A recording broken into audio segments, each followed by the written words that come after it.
নমস্কার।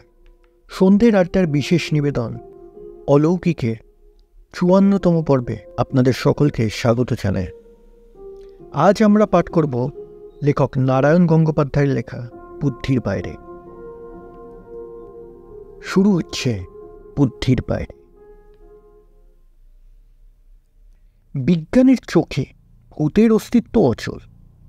পাড়াগাঁয়ের ভূতের ভয় থেকে প্ল্যানচেট, মিডিয়াম তত্ত্ব, রাত বিরেতে সম্ভব অসম্ভব ছায়ামূর্তি দেখে চমকে ওঠা, এসব অনেক কিছুই তর্কের উপাদান যোগায়। ভৌতিক অস্তিত্বও ঈশ্বরের মতোই নানা মতবাদে বিড়ম্বিত।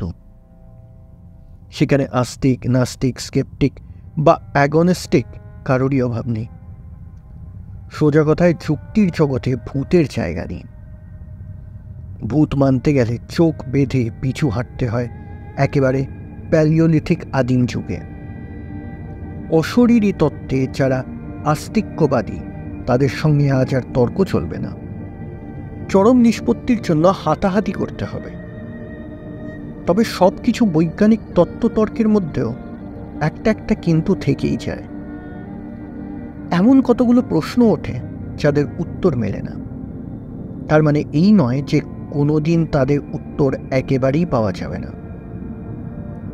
হয়তো বিজ্ঞানের ব্যাপ্তি একদা সবকিছুর নিঃশেষ সমাধান করে দেবে, কিন্তু যতক্ষণ তা না হচ্ছে ততক্ষণ কতকগুলি বিচিত্র ঘটনা আমাদের মনকে নানাভাবে আন্দোলিত করতে থাকে। এরকম একটি ঘটনা আমি বলবো। এটা ভূতের গল্প কিনা জানি না, চোখ কিংবা মনের ভুল কিনা সেই সম্বন্ধেও কোনো রায় দিতে আমি প্রস্তুত নই। শুধু যা ঘটেছে সেটুকুই বলবো। যার যা খুশি তিনি সেইভাবেই এগুলোকে ব্যাখ্যা করতে পারেন। মাত্র একটা কথা জানিয়ে রাখি, এগুলো ঘটেছে সম্পূর্ণ খোলা এবং অপ্রস্তুত চোখের সামনে।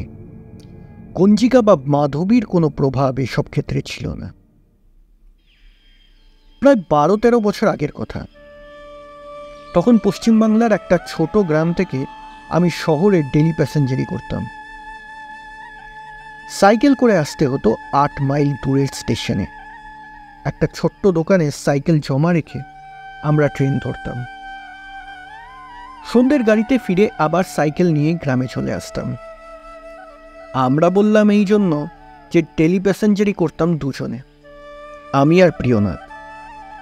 মুনসেফ কোর্টে চাকরি সেরে ৫টা নাগাদ প্রিয়নাথের সাইকেল রিপেয়ারিং শপে এসে আমি আড্ডা দিতাম, চা খেতাম। তারপর ৭টায় দোকান বন্ধ করে ৭টা ২২-এ ট্রেন ধরতাম দুজনে। কোনো একজনের বাড়ি ফেরবার খুব বেশি তাগিদ না থাকলে এই ছিল আমাদের দৈনন্দিন প্রোগ্রাম। স্টেশন থেকে আমাদের গ্রামের প্রায় সীমানা পর্যন্ত ছড়িয়েছিল একটা অনুর্বর কাঁকড় মাটির মাঠ, যাকে বলে ব্রহ্মডাঙ্গা। জেলা বোর্ডের রাস্তাটা ঢেউ খেলানো মাঠের ভেতর দিয়ে চড়াই উতরাইয়ে চলে গেছে। কোথাও কোথাও ২০-২২ ফুট পর্যন্ত ওপরে উঠেছে দুধারের ঢাল জমি ছাড়িয়ে। পথের পাশে ১.৫-২ মাইলের মধ্যে কোনো গ্রাম নেই। শুধু এলোমেলো ফণিমনসা আর আকন্দের ঝোপ ছড়িয়ে আছে। এককালে মাঠটা ডাকাতির জন্য বিখ্যাত ছিল। ৫০০ বছরের ভেতরে ওসব উপদ্রব আর শোনা যায়নি। কিন্তু তবুও একা এ পথে ফিরতে সন্ধ্যের পরেও গা ছমছম করত। দু একটা ভূতের গল্পও যে মাঝে মাঝে কানে আসতো না তা নয়, কিন্তু ও ভয়টা কোনোদিনও আমাদের মনে যে এতটুকুও ছাপ ফেলেছে তা নয়, অন্তত সচেতনভাবে তো নয়। সেদিন কোর্ট থেকে বেরিয়ে কতগুলো সরকারি কাজ সেরে নিতে আমার বেশ রাত হয়ে গেল। প্রিয়নাথের দোকানে আসতেই তার ছোকরা চাকরটা জানালো যে আমার জন্য অনেকক্ষণ অপেক্ষা করে থেকে যথা নিয়মে ৭টা ২২-এ ট্রেন ধরেছে প্রিয়নাথ। আমার মনটা দমে গেল। শুধু একা ফিরতে হবে বলেই নয়, দিনটা দুর্যোগেরও। একটু আগেই মুষলধারে বৃষ্টি হয়ে গেছে, সেই সঙ্গে আকাশ ছেঁড়া বাজের ডাক। বৃষ্টিটা আপাতত থেমেছে বটে, কিন্তু আকাশে এখনো ঘন মেঘ একটা আলকাত্রার আস্তর দিয়ে মোড়া। যে কোনো সময় ঝমঝম করে নেমে পড়তে পারে। এরই মধ্যে রাত 9টার পরে ওই সীমাহীন কালো মাঠটার ভেতর দিয়ে একা 8 মাইল সাইকেল করে আমায় ফিরতে হবে, কারণ সন্ধ্যের পর স্বভাবতই নির্জন পথটাতে এই বৃষ্টি বাদলের রাতে যে কোনো সহযাত্রী মিলবে এ আশা করাই বিড়ম্বনা। কিন্তু উপায় নেই, আমাকে যেতেই হবে। ঘন কালো মেঘের দিকে তাকিয়ে আমি একটা দীর্ঘশ্বাস ফেললাম। তারপর স্টেশনে এসে 8:28 গাড়ি ধরলাম। ট্রেন ছাড়তে না ছাড়তেই বৃষ্টি নামল। এমন প্রবল বৃষ্টি সচরাচর দেখা যায় না। সারা আকাশটা যেন গলে ঝরে পড়েছে। অন্ধকার সাদা হয়ে গেছে বৃষ্টির কুয়াশায়। মনের মধ্যে দুশ্চিন্তাটা আরও ঠিকিয়ে বসতে লাগল। উঁচু কাকরের রাস্তায় জল দাঁড়াবে না, কিন্তু মাঠের ভেতরে বৃষ্টির সঙ্গে হাওয়ায় মিশলে অবস্থা কী দাঁড়াবে সেটা অনুমান করা শক্ত হয়। বৃষ্টি অবশ্য বেশিক্ষণ রইল না। আধ ঘন্টার মধ্যে আমি স্টেশনে এসে নামতেই দেখি বৃষ্টিও ধরে গেছে। মেঘও হালকা হয়ে গেছে, শুধু অল্প অল্প ইলশে গুঁড়ি পড়ছে টির টির করে। যে মুদিখানায় সাইকেল জমা থাকে সে লোকটা ঝাঁপ বন্ধ করবার উপক্রম করছিল। আমাকে দেখে হাই তুলল, এসে বলল, এই রাতে ফিরবেন? থেকে যান না আমাদের দোকানে। বললাম, সে হয় না, বাড়িতে সবাই দুশ্চিন্তা করবে। আর একটা কথা অবশ্য বলা গেল না, সে তাগিদটাই প্রবলতর। অর্থাৎ মাসখানেক আগে আমি বিয়ে করেছি এবং মাত্র 3 দিন আগে স্ত্রী এসেছে বাপের বাড়ি থেকে। দোকানদার সাইকেলটা বের করে দিল। জিজ্ঞেস করলাম, প্রিয়নাথ চলে গেছে? হ্যাঁ, উনি তো 7:55 গাড়িতেই নামলেন। ভেঙে বৃষ্টি আসছিল, বাদ চমকাচ্ছিল ঘন ঘন। ওকেও দাঁড়িয়ে যেতে বলেছিলাম, রাজি হলেন না। বললেন বঁ বঁ করে চলে যাবেন। বঁ বঁ করে চলে যাব, আমিও ভাবলাম। তারপর সেই ঘন কালো অন্ধকারে তীর তীর বৃষ্টির ভেতরেই সাইকেল নিয়ে প্রায় ঝাঁপ দিয়ে পড়লাম। 15 মিনিটের মধ্যেই মাঠের রাস্তা এসে পড়ল। দুধারে নিবিড় কৃষ্ণতার ভেতরে ব্যাঙের ডাক, ঝিঝির আওয়াজ আর ছোট বড় নালায় বর্ষার জলের কোনধ্বনি। ল্যাম্পের ছোট আলোটিতে সামনের 5-7 হাত দূর পর্যন্ত বাঁকুড়ার রাঙামাটি ছাড়া আর কিছুই দেখা যায় না। কিন্তু কিছুক্ষণ পর সেটুকুও আর রইল না। ল্যাম্পে তেল ছিল না, খেয়াল করিনি। ক্ষীণ হতে হতে দপ করে নিভে গেল সেটা। এইবার আমার ভয় করতে লাগলো। চেনা রাস্তা যতই অন্ধকারটা, ঠিক নির্ভুলভাবেই চলে যাও, তবু তবু অন্ধকার, এই নির্জনতা। একবার যদি অসাবধান হই তাহলেই সাইকেল নিয়ে একেবারে 10-12 হাত নিচে গড়িয়ে পড়ব।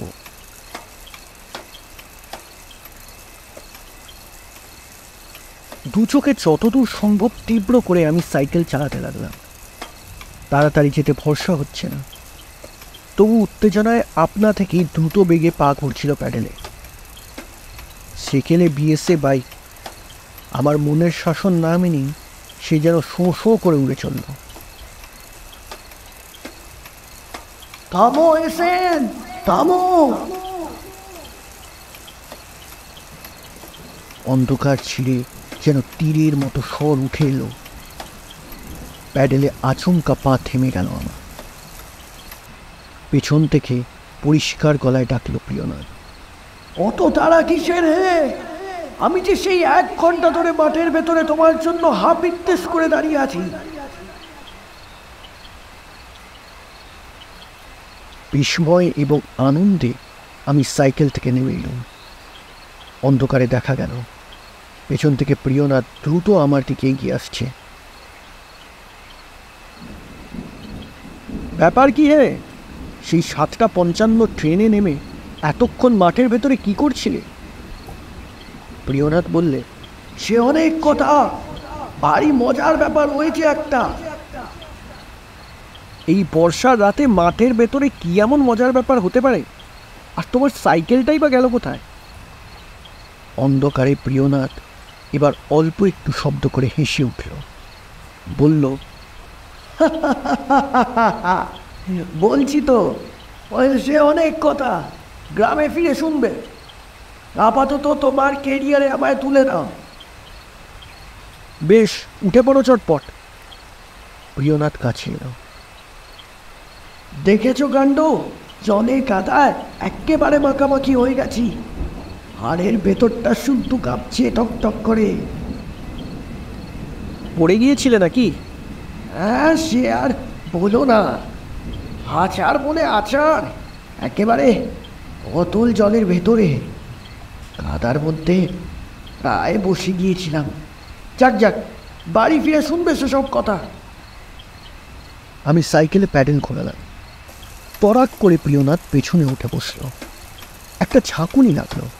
টের পেলাম সিটের আংটাটা প্রিয়নাথ আঁকড়ে ধরে রয়েছে। এই ভিজে রাস্তায় এমন অন্ধকারে আর একটা মানুষকে কেরিয়ারে তুলে নেওয়া যে কী দুর্ভোগ সে আর বোঝাতে হবে না। কিন্তু অনুভব করলাম হঠাৎ যেন আমার গায়ে দ্বিগুণ শক্তি বেড়ে গেছে। প্রিয়নাথের অতখানি ওজন আমায় বিন্দুমাত্র কাবু করতে পারল না। সেকেলে মজবুত বিএসএ সাইকেল সনসন করে চলতে লাগলো। এমনকি অন্ধকারে সম্ভাব্য বিপদটাও মুছে গেল যেন মন থেকে। প্রিয়নাথ কোনো কথা বলছে না, আমিও না। নিঃশব্দে প্রায় 15 মিনিট চলবার পর হঠাৎ দূর থেকে জলের একটা উগ্র গর্জন শোনা গেল।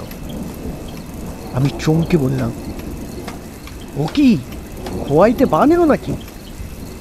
এবার বিচিত্র ব্যাপার ঘটল। প্রিয়নাথ আমার কথার জবাব দিল, কিন্তু পিছনের কেরিয়ার থেকে নয়। পরম বিস্ময় দেখলুম আমার সাইকেল থেকে প্রায় 15 হাত দূরে 2 হাত বাড়িয়ে দাঁড়িয়ে আছে প্রিয়নাথ। হ্যাঁ, অন্ধকারেও দেখতে পেলাম প্রিয়নাথই দাঁড়িয়ে রয়েছে। প্রিয়নাথ ডেকে বলল, নামো সেন, নামো। বানের জলে খোয়াইয়ের পচা কাঠের ফুলটা ভেসে গেছে, আর এগোলে খাড়া 30 হাত নিচে আছড়ে পড়বে। মুহূর্তের মধ্যে সারা শরীরে আমার বিদ্যুৎ বয়ে গেল। কখন কেরিয়ার থেকে নামলো প্রিয়নাথ? কখনই বা এমন করে 15 হাত দৌড়ে গেল সে? সাইকেলের গতি মন্দা করতে করতে আবার শুনলাম, এখনো নামো সেন, এখনো নামো, নাইলে আমার যা হয়েছে সে দোষা তোমারও হবে। কতক্ষণের মধ্যে সবটা ঘটল জানি না। দেখলাম প্রিয়নাথের চোখ দুটো জ্বলে উঠল। তারপর যেন করটির কোটর ছেড়ে সে দুটো চোখ তীক্ষ্ণ উজ্জ্বল আলোর মতো উড়ে আসতে লাগলো আমার দিকে, যেন ফসফরাসের দুটো অতিকায় পতঙ্গ। পরদিন সকালে আমাকে পাওয়া গেল রাস্তার ওপরে। সাইকেলটাকে জড়িয়ে ধরে আমি পড়েছিলাম। আর প্রিয়নাথকে পাওয়া গেল ভাঙা পুল থেকে 23-24 হাত নিচে, আর 3-4 ফুট জল কাদার মধ্যে গাঁথা। ভাঙা সাইকেলটা খানিক দূরেই একখানা বড় পাথরের ওপর ঝুলে রয়েছে।